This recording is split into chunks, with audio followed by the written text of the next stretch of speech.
உங்கள் பொறுமையினால் உங்கள் ஆத்துமாக்களை காத்துக் கொள்ளுங்கள். லூக்கா எழுதின சுவிசேஷம் 21ஆம் அதிகாரம் 19வது வசனம்.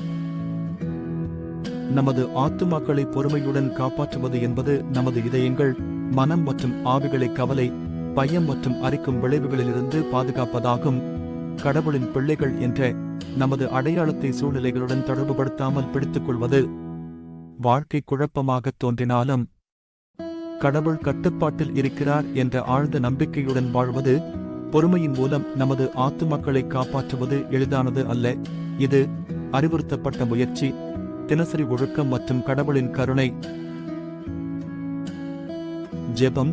அன்பான பரமபிதாவே, உலகம் முழுவதிலுமிருந்து வந்த விசுவாசிகளுடன் எங்களை ஒன்றிணைத்து உங்கள் பரிசுத்த நாமத்தை ஒன்றாக புகழ வழிவகுத்தருளவும். இயேசு கிறிஸ்துவின் நாமத்தில் நாங்கள் ஜெபிக்கிறோம். ஆமென்.